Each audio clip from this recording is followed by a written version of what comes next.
My conversation today is with author, teacher, and director of studies for the Institute for Hermetic Studies, Mark Stavish. Mark is one of the first names students typically encounter upon their approach to the occult and the Western esoteric traditions, and that's for good reason. He is the author of 26 books published in 7 languages worldwide, and is a recurring personality in the genres of the paranormal and esoteric within mainstream media. I have personally been learning from Mark's work since the very beginnings of my journey, and am privileged to be co-teaching with, as well as continuing to learn from him. Mark's knowledge is voluminous. His understanding and insight extend even further. His central focus ever fixed upon the grand scheme of human awakening, and that's what I love most about him. I'm Ike Baker, and this is the Arcanum Podcast.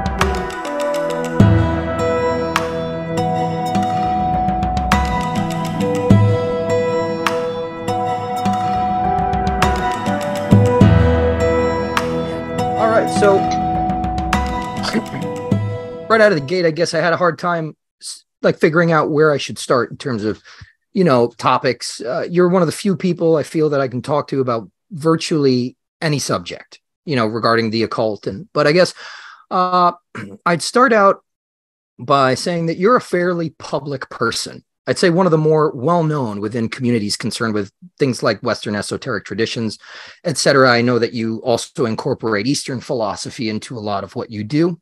But what I don't know about you fully is the extent of your esoteric background. And that's not to imply, not in the sense of credentials, because your work certainly speaks for itself. But backstory is kind of interesting. So I was wondering if it was like Amorc or Paracelsus Research Society that you sort of came up in, or is there another lineage you were also trained in that you're perhaps willing to talk about?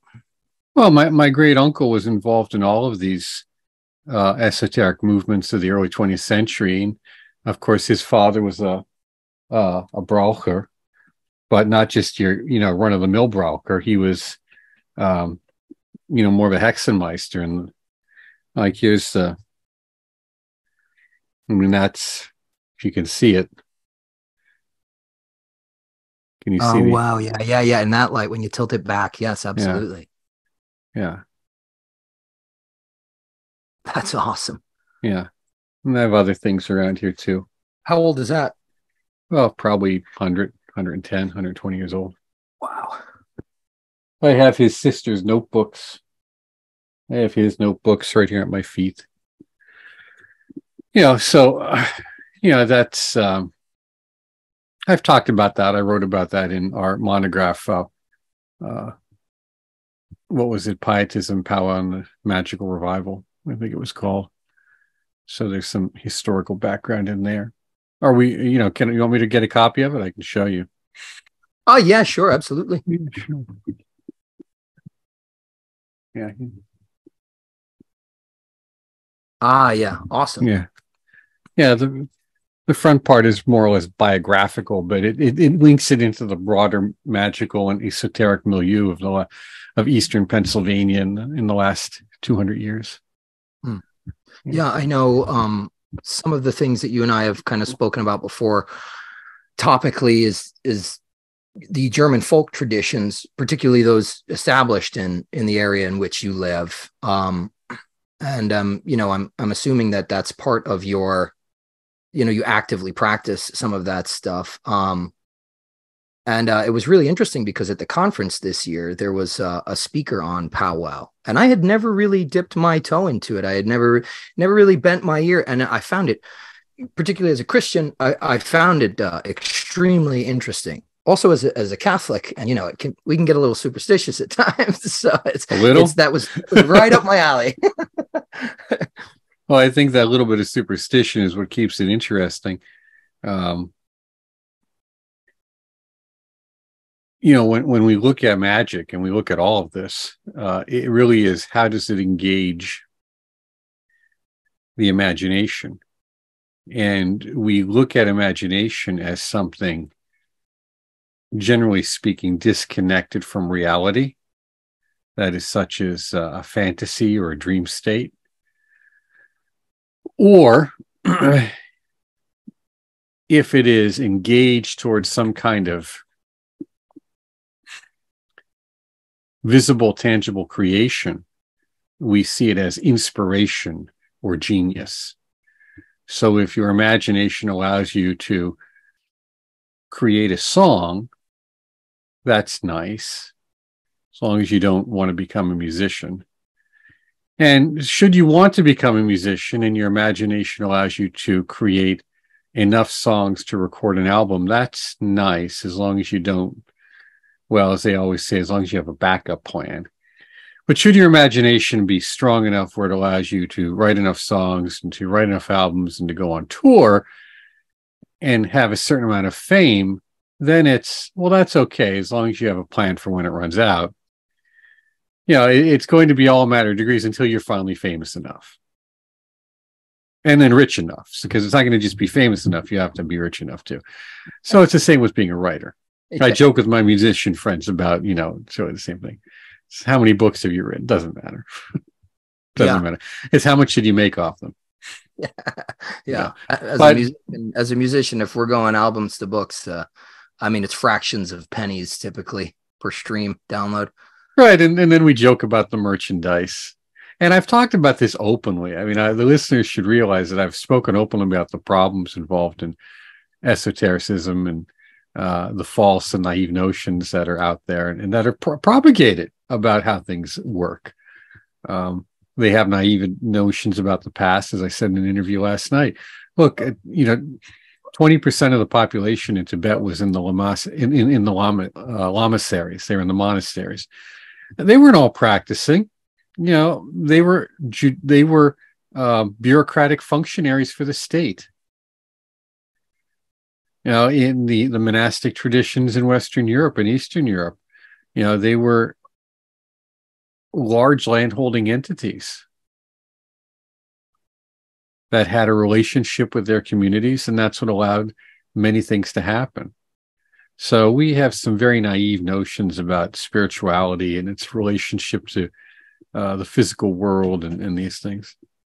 Yeah. But that said, wherever I was going with that, the imagination then is really the gateway to the invisible. Mm-hmm. And from that gateway, we can then receive, again, as we call it, inspiration, but also insight and profound illumination. So when we look at the Renaissance, and as Ioannis Koulianos pointed out, and I found this quite fascinating. I really did, being brought up in a Protestant environment in a sea of Catholicism, that the Protestant Reformation really was the death of the imagination. And that, you know, you're talking about superstition, that what is the appeal of Catholicism is its artistic culture. And we see within Western esotericism for the last 120 years or so, but even to this day, a strong appeal, particularly among Martinists, for Eastern Orthodoxy. And the reason Orthodoxy is so popular is because it has a strong artistic expression in the writing of icons. And as your listeners will know, it's you write an icon, you don't paint one. Mm-hmm. And there's particular processes you do, very similar to Tibetan Tankas. And of course, the rich mystical tradition through the prayer of the heart, the prayer of Jesus, the way of the pilgrim, and the rich liturgical traditions, vocal tradition. So you have, mantra, yantra, and tantra wrapped up in Eastern Orthodoxy. So within that regards, we see why it has such an appeal to many Western esotericists.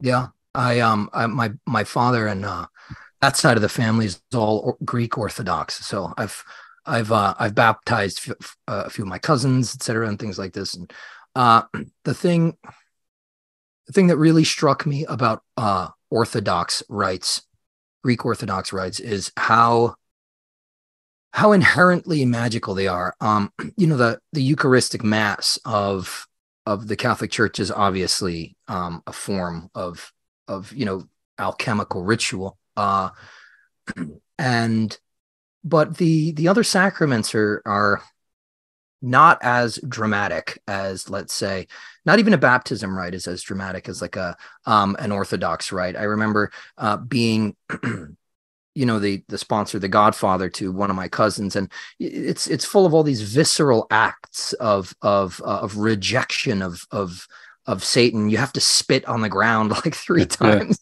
So it's and the the officiating priest is like this long gray bearded wizard, and he's wearing a cassock, and he's going back and forth in and out of this tabernacle. He just disappears periodically, comes back sweating. So to me it was very much intensely ritualistic, and that also draws me to orthodoxy.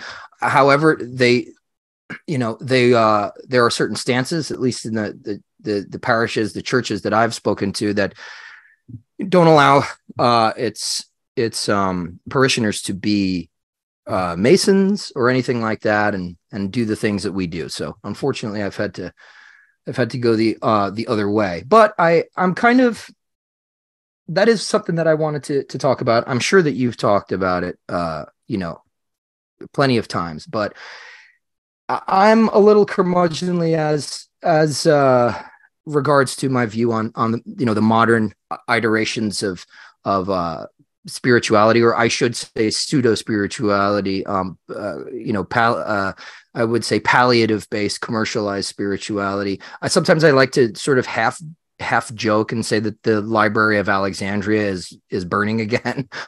But there's I think there's a little kernel of truth in that. And I feel like, from what I've seen over the past 20 years of research and 10 years of initiation, et cetera, it's like many like the occult practices and philosophies are sort of like having their carcasses picked at the moment by people whose depth of understanding is about as deep as my coffee mug here. What do you see to be one of the biggest harms or potential pitfalls in contemporary occultism, like right now? Well, there are several, and I think, going back to your statement about orthodoxy, the rite of baptism, and I remember seeing it, is essentially a minor exorcism, and only recently has that notion of dealing with, I don't want to say evil, but we'll say questionable forces, been reintroduced into esotericism. There's kind of been there in a general way, but there's also been, over the last 30, 40 years, well, longer even, but really in the last 20, an extremely popular notion of, the trafficking of spirits. And it's funny because all these folks are obsessed with Goetia and the Lesser and the Greater Keys of Solomon and all of this. And that was something that was rejected by the Renaissance Magi. They looked down upon it. And it's also interesting because those texts probably arose within the clerical underground of the medieval period and into the Renaissance. So we owe the Catholic Church the very thing many people who practice those rites reject for those practices. Now, here's the irony too. And how do you work this? Because it's a contradiction. I mean, from an outsider looking at it, I see it as ironic, but as a practitioner or even a therapeutic view, it's a contradiction, and therefore it's a problem. If you're rejecting the power of the church and essentially the egregore of the church, fine. But those texts rely very heavily on it according to their authors. So if you don't really believe in God the Father, Son, and the Holy Spirit, or some variation of that, how are you going to use those words in the practice? So of course we see people say, well, I don't, I'm going to change them. Yeah. Well, at that point, that's fine, but then just do something completely different. So, that's kind of an example of that picking, and then how that that tearing at the fabric becomes a big tear, from a small thread to a big tear. The other, and what goes with that, is also the failure to wrap our heads around the importance of virtues. You know, virtue is seen as just kind of a vague moralizing. While do what thou wilt shall be the whole of the law, it becomes the mantra of choice. And I remember when I was taught that, it was said to me very clearly, do what thou wilt is the whole of the law, love is the law. Meaning, do whatever you want, but take full responsibility for it. You know, you have to take responsibility for what you do. And that's where the love part comes in, that the generation of compassion. And compassion's a poor word, but in love is a poor word too. We seem to have failed to really understand the different types of love. Mm-hmm. Whereas within Greek, what are there 4 words for love? Yeah, I remember. like, agape, and yeah. So you have the fraternal love, you have romantic love, you have a kind of devotional love, and you have just a general love of others. You know, so we understand the subtlety of it. Excuse me. And within that framework, that's why I wrote the monograph 20 years ago, Wisdom's Bliss, Compassion in Western Esotericism, because this was completely lacking, because we see so many folks who are pilloried to the pillar of severity. Mm. I mean, they have taken chains, like in the devil card, and chain themselves to the pillar of severity. And then they pride themselves on on something, you know, what great ritual magicians they are, which may or may not be true, because there seems to be little movement in integrating the other aspects of what that path or paths may include. And the reason for that is really very simple. As you'd asked earlier, what are the different traditions that I have? And I was very fortunate enough to have an environment where this was an active living tradition, but it was wrapped within the framework of classical mysticism and religion. Mm-hmm. So when we take esotericism and we divorce it from its culture, and then we divorce it from its broader cultural framework, and that being religion as well, the symbolism becomes very difficult to utilize. I mean, how do we talk about these Masonic questions, these Rosicrucian questions, all these things, when people increasingly don't even have basic Sunday school instruction? It becomes very, very hard. And people will say, well, you know, things are changing. Yes, they are, but you don't understand. As someone who's trying to teach you, changing is also, we run the risk of a total rupture with the past. Not just a modification, but a total rupture in which you start over from the beginning. And what we see then is the bifurcation. And I've talked about this at length with different folks in some interviews with David Metcalf and others. The bifurcation means you have a large group of people who go off and do their vision of spirituality, which can often be, and it's not always terrible, it really isn't. I think people can often be too harsh on it because it's not as sophisticated as they think it should or ought to be. They do too much moralizing on it. But there's a lot of stuff in there that's just a complete distraction from the path. And what I mean by that is, and those distractions, and when I use the word destructions, these distractions are a destruction as well, because they keep us from understanding the fundamental question of, what does this do for me when I'm alive, and what will this do for me when I'm dead? How does this work in the here, and how will this work in the hereafter? Because all of the classical initiatic systems are concerned with that fundamental question. So we have a lot of systems and ideas that help us in the here, and that's fine.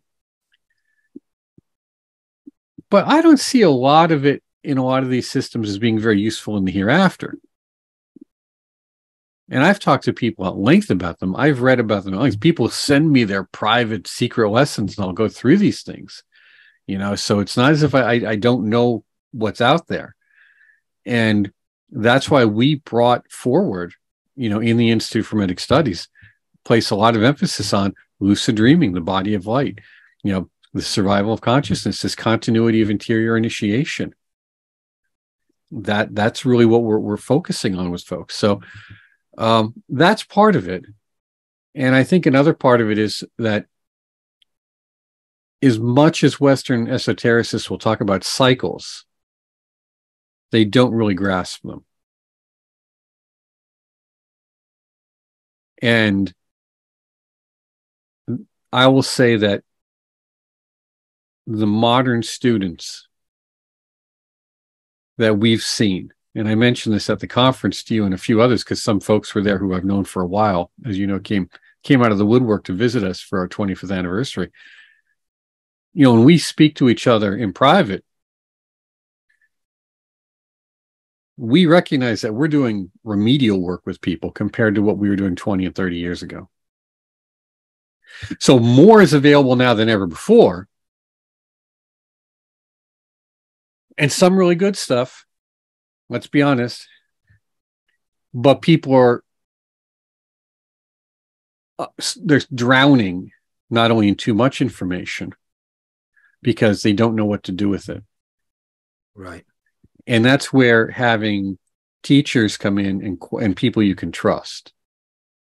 And that's the other part of it. This notion that you can do this yourself is interesting because I had one fellow say, well, we don't know who to trust. Okay, well, if you don't know which teachers to trust, then how are you going to know which books to trust? So if you can't make up your mind about the person in front of you or who you're having a Zoom discussion with, who you can interact with in real time, then instead you're going to rely on your fantasy vision about an author who's long dead. That's an amazing point. It's absolutely true. Absolutely true. What I'm finding is that the volume of information that is available constantly is changing our consciousness to a degree. It's sort of training us in a different method of a different perceptive system or filter. And that's what I'm finding from a lot of younger, students and temple mates and things like that. It's like you're saying, remedial work. And it's like, look, I would love to just sometimes sit and talk about certain principles of the occult, particularly the ones where I am qualified to speak on, right? Being a senior member of particular initiatic orders.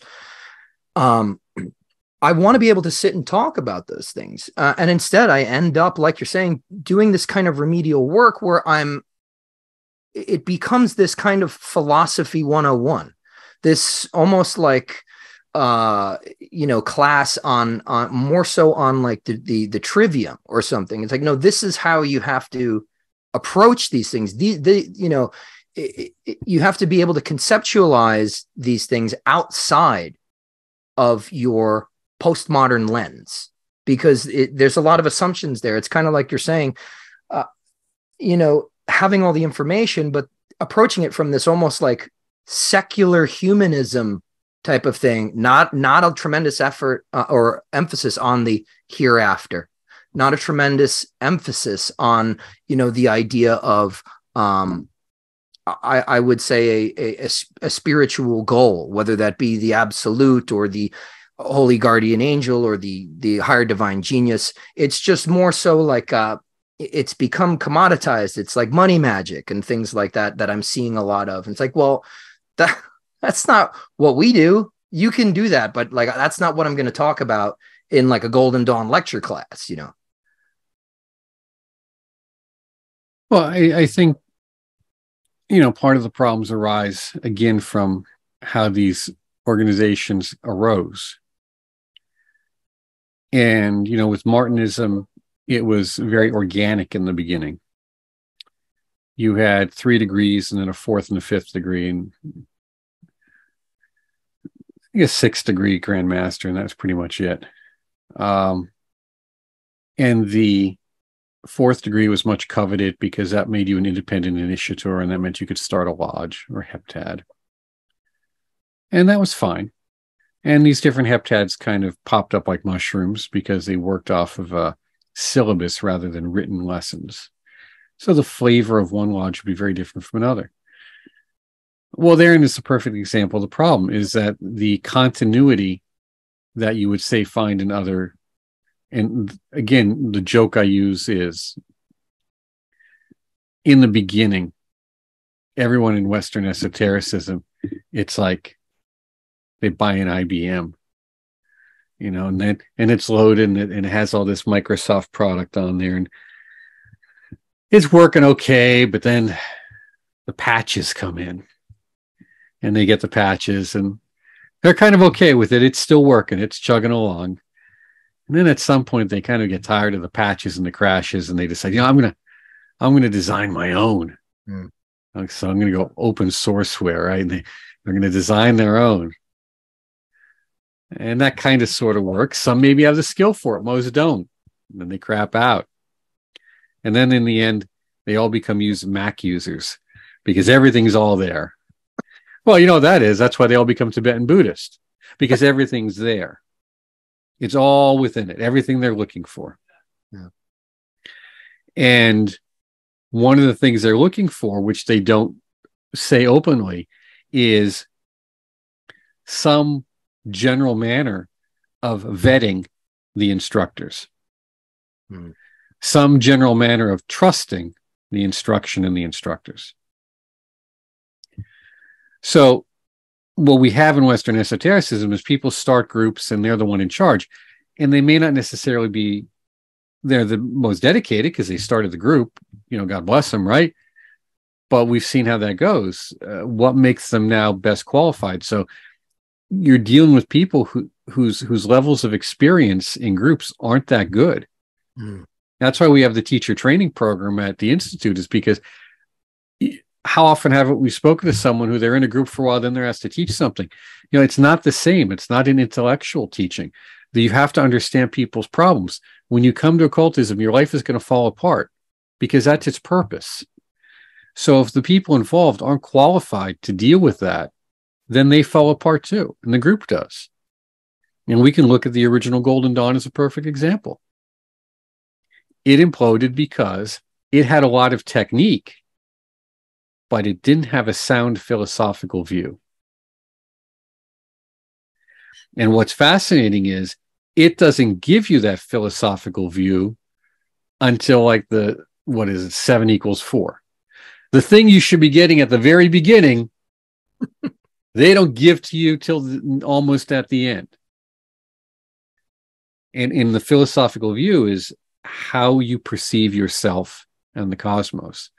And that oath of the Adeptus Exemptus is really the philosophical view, which is fundamental, say, in Tantras, which they're harping on from the very beginning, because it takes so long to absorb it and begin to understand it. So within the Golden Dawn, we see the problems that arose from strictly book-learned people, because there was no really other option. And then I read Regardie and I read the rituals, which is good, and I did them, and there were gaps in them, and I filled them into the best I could, and someone else did the same thing, and someone else did the same thing. They get together, they form a group, and then they argue with each other about who filled in the gaps better.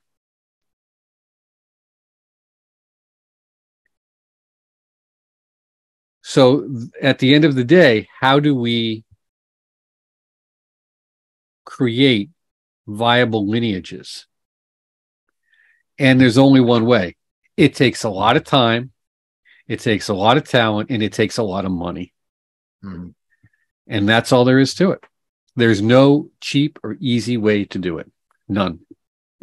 Because the people who volunteer to do this, those who are often the most dedicated, may not be the best qualified. Or they're very qualified for one thing, but another. And this goes into Freemasonry, something that we love and is dear to our heart. But I got to tell you, nothing can screw up something better than a Freemason, because they have this notion that the master of the lodge, which is a position of tremendous responsibility. Anyone who hasn't done it, it is tremendous. They're not going to be good at everything. So what we end up with is the people who qualify to be master of the lodge aren't necessarily the people who are most qualified to run a small business, which is what a lodge is. A lodge is a small business that has, depending on where you live, anywhere from $1,000 to $3,000 a month in bills. Maybe more. Yeah. Okay, but that's the reality, guys. So those of you who are listening out there and want a group, want a lodge, that's what it takes.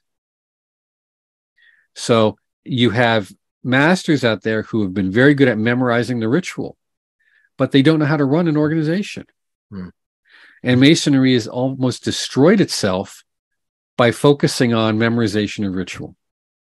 Now, 100 years ago or 50 years ago, the skill set for memorization was much higher. With the technology we've got now, we're destroying the capacity. Technology is destroying the capacity for initiatic work. I agree. So that means Masonry has to, and I've been a strong advocate of this, it has to adapt to the reality of saying, you know what? The lodge master has to be the person who you have to decide what's most important. But you need to have someone who can run an organization and make organizational decisions, and someone who can do ritual work. You have to decide which is most important. And you may need to have two people there. Or you may to do, one of the things Amorc did for initiations back in the day, I don't know if they still do, is you might have a ritual team. And the ritual team, there you had 9 degrees of initiation. So there's a lot of work. So you have to find a working solution to the problem. And then when you move into other initiations, which are far more complex, such as those involved in Golden Dawn or Golden Dawn style lodges, then there's just other things that need to be addressed.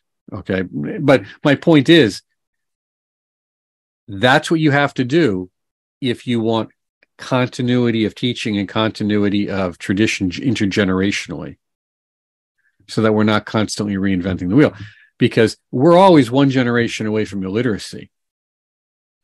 We're always just one generation away from all of this just going away again.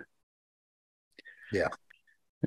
So if you believe in reincarnation, those of you listening, raise your hand if you say believe in reincarnation. Okay. Where do you think that's going to take place? Probably where you have the strongest attachments and emotional inclinations. So it'll probably be here.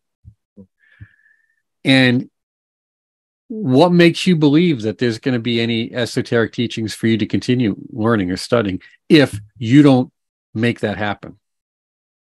Right. So that's part of that bifurcation process. And that's why I believe that in many ways, it's going to get smaller and more restrictive and more selective rather than bigger. And that has weaknesses as well, but that's part of the essential process. Right. It's kind of it's kind of just the overall pattern, like you were saying earlier, of cycles. There has to be this purgative period, or a period of sort of collapsing in on itself. You want to talk about like the Tsimtsum expansion and contraction. It has to contract. It has to come this way. And particularly in Freemasonry, we're only maybe like 1 or 2 generations out from, the post-war joiner generation, where like the Masonic Lodge here, the Scottish Rite Temple, where we have all of our meetings. I see pictures of the lodge room filled with like 200 men, all, different ages, all dressed to the nines. And it's like, how did they even do ritual in this room? Whereas now we have to have a ritual team. There's 7 of us that consistently put on the degree work and stuff. But the thing is, we are navigating these problems where it's like, Freemasons the younger guys trying to take back the onus of personal responsibility to the buildings, to, the secretary's duty, to the bills, crazy bills in old buildings, man. You got a boiler that's trying to heat 4 floors that was put in there in 1912. It's a lot of money, to even revamp the heating and central air system is a tremendous investment. So they're struggling with these things, and I see it happening, but it's part, I think, of the lessons of working together, right? Using the trowel and beyond just this ritual setting, and trying to figure out, how do we keep our building? How do we keep it under our control? Rather than, let's say, having a building manager or something like that is going to treat us like a bunch of little boys. So it's there's definitely that struggle that's happening here locally as well, but it's bringing us close together. And that, for me, that's really the part of that Freemasonry plays in my life, is the camaraderie and the brotherhood, really, in the most literal sense, that I did not find in any other spiritual organization. I have not found it to the same degree. Well, you hit on it there. The bringing together a fraternity means common vision, and it's really nice to look around and say, we did this. We kept this building. We revived it. We've turned it into a community focal point instead of just that strange building down the street. We've gotten ourselves back in a situation where there's things we've done which we can be proud of, which we've learned about ourselves and our capacities to solve problems in a very real sense, which is really what esotericism is about. How do we step up to the challenges of life, not how do we retreat from them? And how do we do it with others and in a broader sense? So this is where a lot of the esoteric groups collapse, is that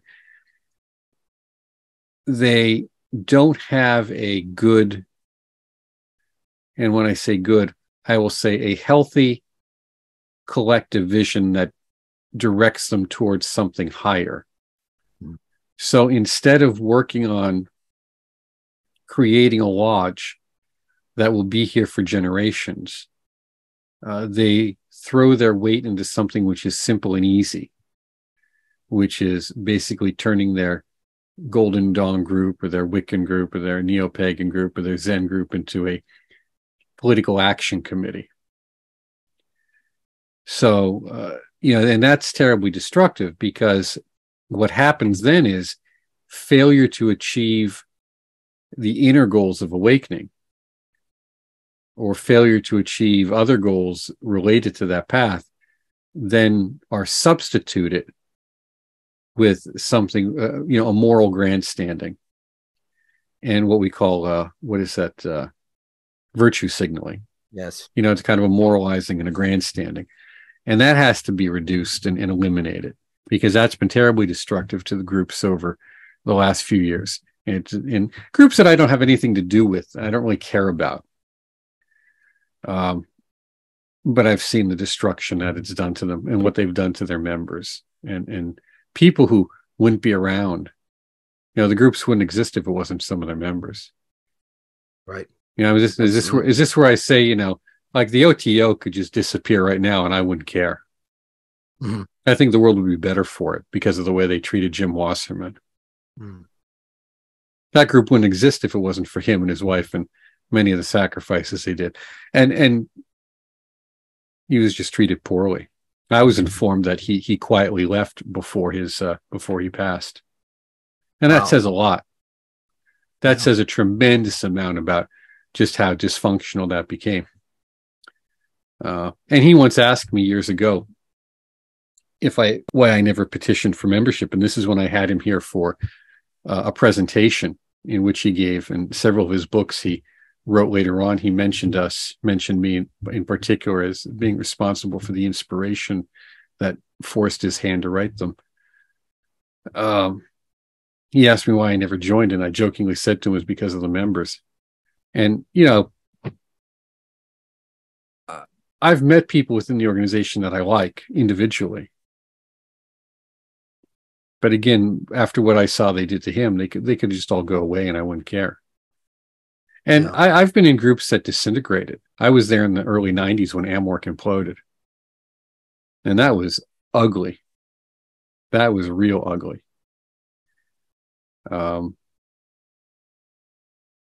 Yeah. So I've seen what happens. So the question then is, how do you keep that from happening? How do you keep these flame wars from happening? And you have to have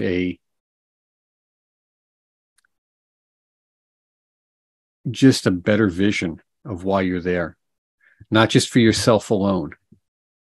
Mm-hmm. If you're there for yourself alone, then when you have to do something for others, you're going to take the path of least resistance. And that's going to be, as I said, some kind of political action committee or what they call a mission creep. Well, we're going to support this shelter, for dogs or homeless people or what have you. We're going to do this. That's going to be our community. That's not quite what it means. That can be helpful, but you don't need to be in that organization to do that. Right. Right. Yeah. It's kind of like in Masonry. Masonry does a tremendous amount of philanthropic good, and it has a great deal of fraternity. What it lacks, generally speaking, is the philosophy. And it's not that it's not there; it just is ignored. Right. And I'll say to Grand Masters, I've said to them directly, I've said to district deputies, look, I don't need to belong to this organization and go through all these rituals for either fraternity or charity. I can join a bowling league for fraternity, and I can stroke a check for charity. These rituals you and I both know, and they, have a deep esoteric meaning. I have a book over there on Eastern Star, and if you were to read it, the symbolism of the Eastern Star, you'd think this was some kind of borderline, tantric magical group. Wow. But they don't read the books anymore. Right. So we see this problem again. So in Masonry, it's kind of not enough of the philosophy. And in some of these magical groups, it can be too much of the philosophy, and they get wrapped up in things that aren't helpful. Right. And those things which aren't helpful is often embedded in it. And not to beat up on the Golden Dawn, but I will, because your listeners will understand what I'm talking about. There is too much emphasis on everything fitting together when it doesn't. Not everything fits in this fourfold pattern. Mm. And when you have to, not everyone is going to be good at tarot. You don't have to get enlightenment. You don't need to memorize all these meanings of the cards. You don't need to memorize all these complex configurations of things. So it can be very helpful and useful, because I've benefited very much from many of the fundamental print methods and rituals of the Golden Dawn. But it can be so layered on top of itself that it becomes cumbersome. Right. And then you only get people in there who are good with cumbersome stuff. Yes, absolutely. See, where having experienced Martinism, and a lot of Golden Dawn, I think, I'm going to be a Martinist, you see what can be done in 3 degrees. Right. Or one fellow who told me about the, what is it? I'm thinking of the Martinist related. Pardon? Is it Martinist related? No, it's more of a Golden Dawn style offshoot. Okay. Order, what is it? The Order. They changed names several times, unfortunately. But Llewellyn published their 3 books, The Magical Philosophy. Yes.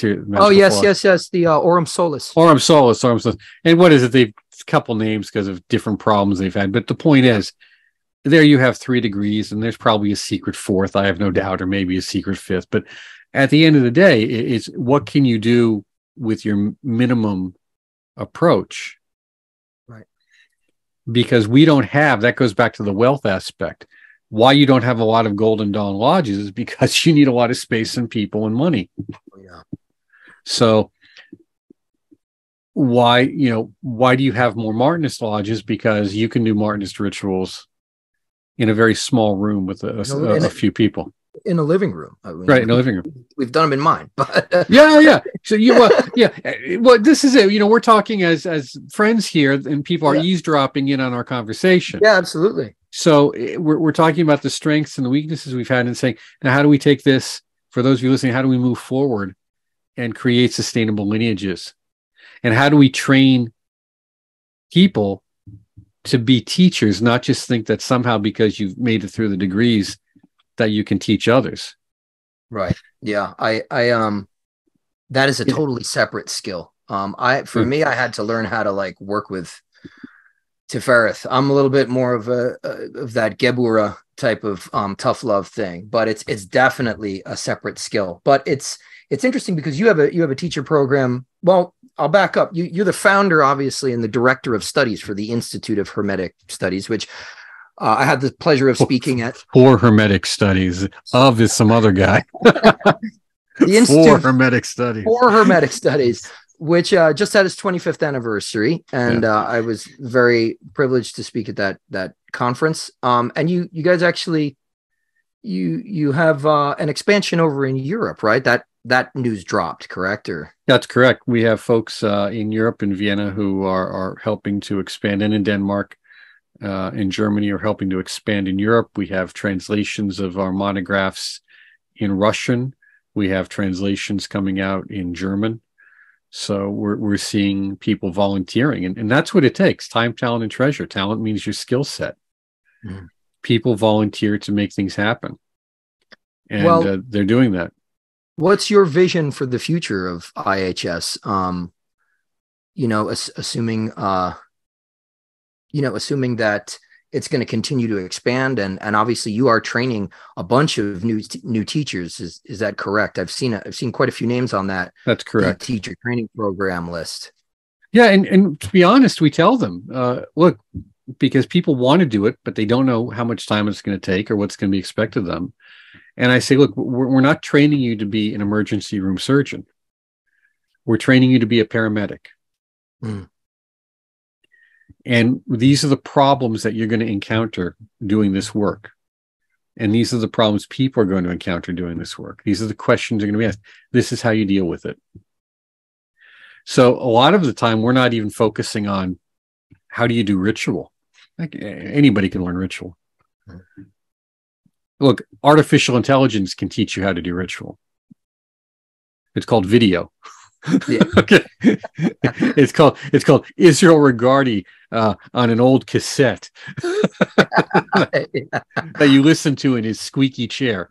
Okay, so the physical learning of the movements is secondary to the attitude that you bring to it.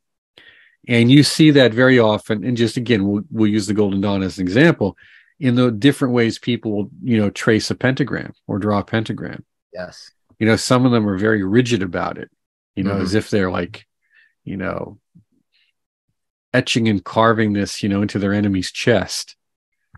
Others are more flowing and graceful. Yeah. So, what is the feeling that you're bringing to this? And what is the mental attitude that's happening? And then after it's all done and you've reabsorbed all this, what's going on within you and also the people outside? Because if you're doing it as a group, not everybody may be inside that circle. And you have to know that there's an experiential difference between being inside a ritual circle and being on the outside of it. You can think that's the case if you've done it by yourself, but you don't know it until you've done it in a group. Right. And years ago, quite a few years ago, more than I care to remember, I did a 9th degree review class for the Johannes Kelpius Lodge up in Alston in Boston area for AMWORK. And they, couldn't really remember the last time anyone did this. And this is probably the single most significant and important degree in the organization in its whole teaching structure, for those of you who care. And part of it is very similar. There's this visualization of different spheres and circles. And what I did is I said, well, we're going to do this, but now those who are on the outside need to know what's really happening. What is it like if you're on the outside of this? That's where you get the real experience in many regards. So they talk about visual, and they meaning magicians and magic folk, about you visualizing the sphere, you visualizing the protective tent, they call it in Vajrayana. But until you've really been on the outside of one, you don't really know if it's real or not, because there's no encounter, there's no contact, there's no friction. So that goes also into when we're teaching, how do you teach experimentally? Because experimentally is also experientially, not just by rote. A lot of people in magic in particular also have an interest in martial arts. Mm-hmm. There's a strong overlap. And one of the things you see in martial arts is they teach forms or kata. And how often haven't you been taught numerous katas, and you were never really told what they do? I mean, there might be some explanation, but not much. And then you'd say, well, okay, well then, if that's what the kata does, like what they'd say, well, kata is good for building fighting spirit. Well, there has to be more to it than that, because why are we keeping them around? The techniques there's some kind of memory file here of fighting techniques. What are they? And show me how they're applied. And very often you didn't get that. Mm-hmm. And in fact, that's when you realized you were really studying under the single name in that school 3 different martial arts. You were studying kata, which is kind of like a performance art. Mm-hmm. You were studying self-defense, which never had any relationship to kata. And then you were studying fighting, which really often didn't have any relationship to either of them. That's a good point. Yeah. So it's, and that happens in occult practices as well, particularly around magic. Yeah. I had interesting experience. Well, first, my experiences were I trained for, decades as a musician. So that's not something that you can just read about. The teacher calls on you and you're like, okay, now play. And you get up there and you're like, it requires that there's a practical aspect. So that's something that thankfully I learned to get those jitters out of my system. I learned to get that kind of that self-hesitation out of the way and just dive in and not care who's looking. And it really, a lot of what I see in people not being able to get the ritual stuff is just nerves, really. But yeah. And then the other piece is that, yeah, absolutely. Like you're saying, I was in the Golden Dawn for many years before I joined Martinism. And then in Martinism, it's like when the two came together, because Martinism, the first 3 degrees you get, the first degree, you get a huge portion of the magical and philosophical worldview. Which is essential to move forward. Yeah, exactly. Otherwise, you're just kind of, it's like lugging around a chest without knowing what's inside of it. I'm gonna lug it around everywhere. I have no clue what's in here. But one day they'll show me. One day they'll open it up and I'll get to see the corpse that I've been dragging around. So you and I and Jamie Paul Lamb were about to teach a 6-week course on the 3 books of occult philosophy of Heinrich Cornelius Agrippa. Talk about lugging around a corpse, right? Yeah, exactly. And well more than one chest. There's so much to lug around. So how have you been? Has the sort of your re-exposure to this material, is there anything that's coming to you sort of standing out as a through line in Agrippa's work? Or at least, so for people who are listening, I'm sure some of you are familiar. If you're not, we're having the Institute for Hermetic Studies is having a 6-week course, August 21st. It's beginning on August 21st. It's every Monday until September 25th. I believe that's at 8 p.m. EST. And so the first book is going to be taught by myself. The second book will be taught by Jamie Paul M. And the third book, which is, the pièce de résistance, is going to be taught by yourself.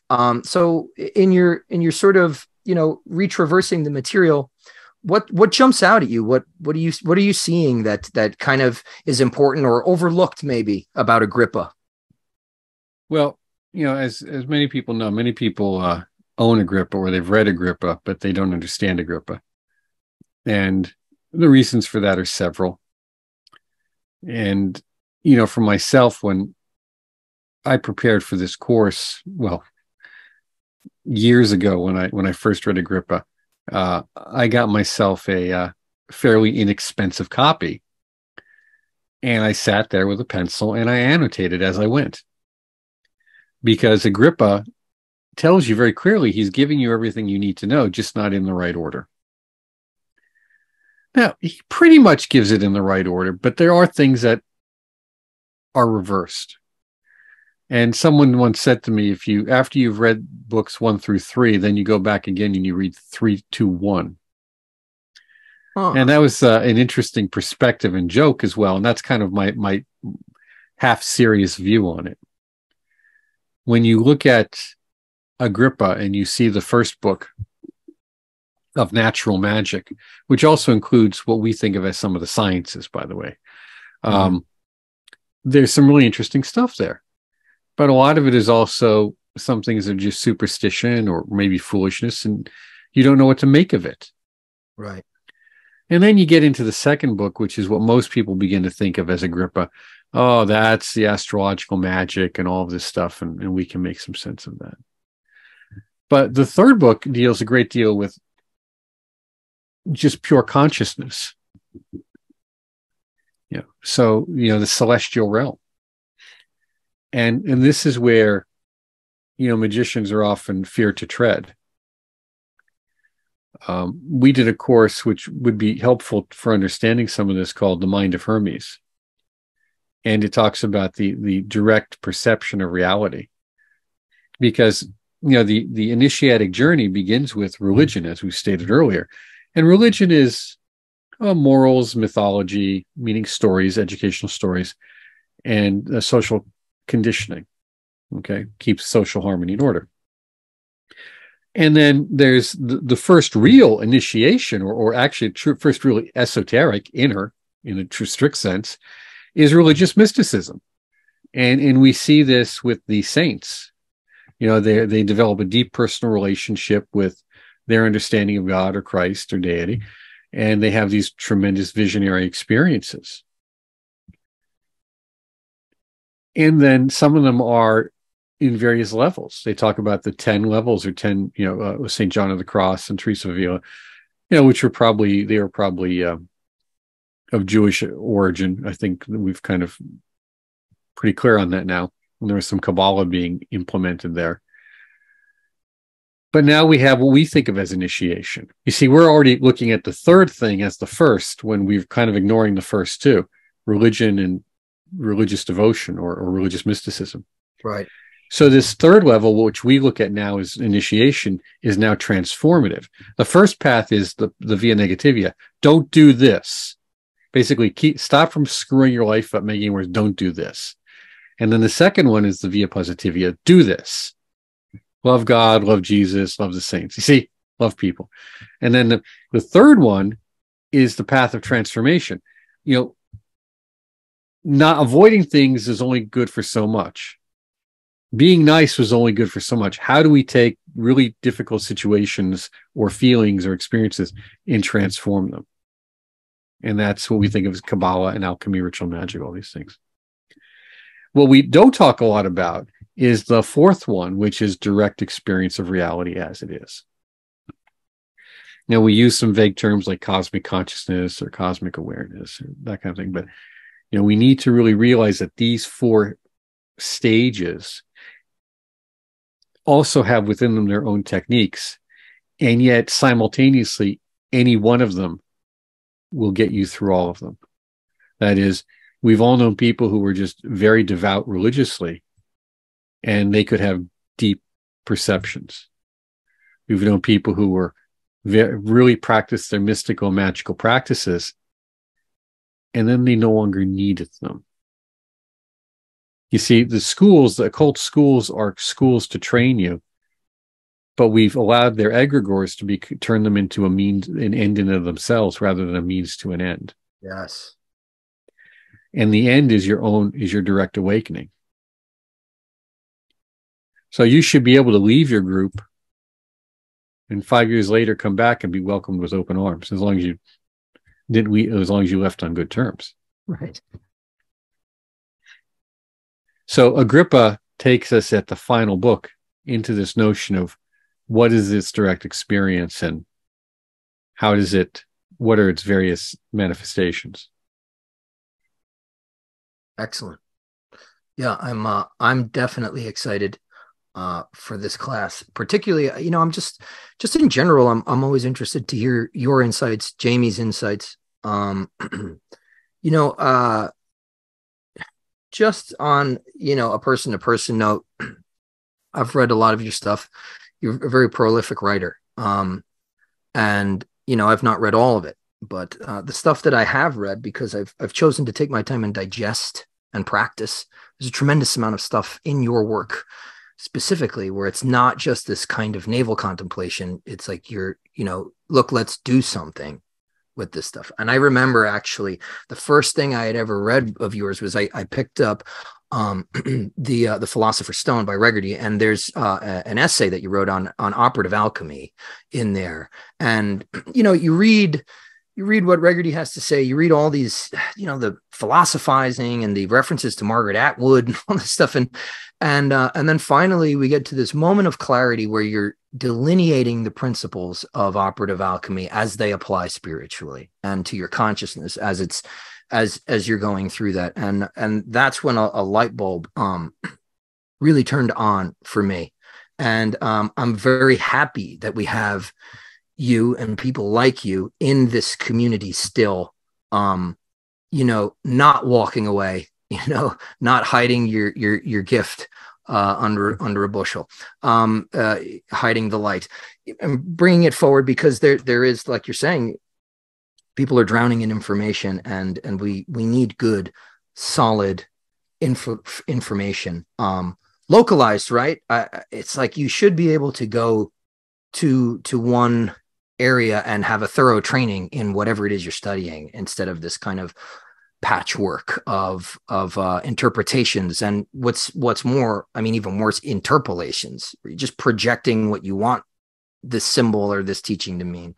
But with that said, are you working on any other classes, literary projects? What have you got going on in the future, the near future, or somewhat distant future that you might want to tell people about? Well, there's always projects going on, and we don't discuss them till they're near fruition, because it's like anything. You may have 3 irons in the fire and only one of them gets really hot. So always deal with your successes. So with that said, there's always something, and we're focusing a tremendous amount of energy and resources into the teacher training program. In fact, I have several folks coming here tomorrow, and I'm going to spend 3 or 4 hours with them in their individual areas of expertise, and bringing them up to speed as best we can. Because if we don't take time out to train people, there will be no one there in the future to train us, and that means there's no tradition, no lineages, nothing. And our goal is to change that, to keep it alive and well, and adaptable within reason. Adaptation within reason. Otherwise, it becomes something it's not, something completely different. But the Institute is very experientially oriented. It's practice oriented. So we recognize that there are several ways to get to that point of awakening. All of our work is focused on that. Let's be clear. What does this do for you in the here? What does it do for you in the hereafter? And what does that mean? It's defined as the creation of a focal point of consciousness, of self-awareness, that can sustain the tremendous pressures of the point of naught from which we have come. Mm. Now, who's ever defined it for you before? Why you're going through all this? Yeah. Your purpose here, in all the classical theurgy, is to create for yourself a self-awareness that can be sustain the tremendous pressures of the non-being from which we've come. Otherwise, Why do any of it? If you're just going to disintegrate and go back to nothingness as nothing, then why should we do any of this? Enlightenment doesn't mean you disappear. So we focus on that and say, and these are the methods which we understand and believe, and if I have enough experience to believe it will get you there. And these are the people who can help you. And these are the things because there be dragons all along the way. Yeah, absolutely. And I couldn't be happier to be a part of at least some aspect of what you guys have got going on. My last question for you this evening is a canned question that I ask all my guests. For anybody that's been listening to this conversation that we've necessarily covered quite a bit of ground between Freemasonry, Orthodoxy, Martinism, etc. For anybody that might have stumbled across some subjects that they wanted to learn more about, could you recommend 3 books? And that's the hard part, is keeping them to 3. That you'd recommend to somebody, and caveat, you can definitely recommend your own books, so don't feel like you can't. Well, there's a joke there. People write to me all the time asking me to recommend books to them, and then they get upset when I recommend my own. I say, why do you think I wrote them? I wrote them so you would read them. Yeah. So I'm going to stick to that. And I'm going to say the Between the Gates. Absolutely. If you don't read anyone, and there was a disaster, bringing that to publication was just a disaster. There were so many stories involved in that. I'd love to redo the book, but I don't see that happening. So just as it is, it will still do what you need it to do if you work it. Between the Gates, The Mind of Hermes, which is one of our monographs. And I will recommend, well, it's a toss-up. I'd say Pathology of the Sublime, if you're interested in all the things that can go wrong on the journey, but also Four Aims of Life, which is about the power of Jupiter in life. I would recommend that to everyone to read, and I do, and I'm going to tell you why. That was our least attended seminar. I want that to sink in. We did a seminar on and this is all the beautiful things of Jupiter and how to, and that was the least attended, which is really what drove home to me this notion about these guys just being pilloried on the pillar of severity. Because Jupiter, especially those of you involved in classical theology, you realize Jupiter is where a lot of it's at. Mm-hmm. So much is there. And when you look at within the Golden Dawn system, that point, that 7 equals 4, so much comes together in that realization of those ideas and texts. So really coming to understand the joys of life. Because, we get here, we talk and we complain a little bit, but we do it because we love it. We want things to be better. And we want those of you listening to know there are ways to make things better, but it's just going to be work. You're going to have to do it. There's no easy way. That's why it's called the great work. And within that framework, those forces of Jupiter are right there to help you. And all you have to do is reach forward and embrace them the way Jupiter embraces life. You have to take on that assumption of the God form of Jupiter with full reckless abandon, like Zeus does. not some tempered, quiet little way like putting on a raincoat and taking it off. You have to fully embody the qualities. And that's when it gets scary, because now suddenly the stuff works. and things begin to change. Oh no, and they've changed for the better. Now I really am responsible for my life. Yeah. That's great. Well, Mark Savage, thank you so much for taking time to speak with me. And thank you for the conversation, man. Thank you for everything. I'm looking forward to everything that every iron that you have in the fire. I'm eagerly awaiting something to come to fruition. So, and you've always got something new for us, and I appreciate it. So thank you so much. Hey, well, thanks for the invitation. It's always a joy to be recorded once again as being a curmudgeon. But it's the two of us, though. It's the two of us. But we're telling you, you know, through this friction is fire, and fire is heat, and you know, from that heat, there's lots of joy and happiness, and there's a good things. You can really make stuff happen for yourself and others, and for your future too, so that there's a generation after you, 2 generations after you, that have the capacity to learn and to teach and continue these things which we hold so important and true to us, because in the end, that's what it's about, our ultimate awakening and how we're doing that. So thank you very much. And sign up for the class, guys. Sign up for the class. It's going to be great. Yeah, absolutely.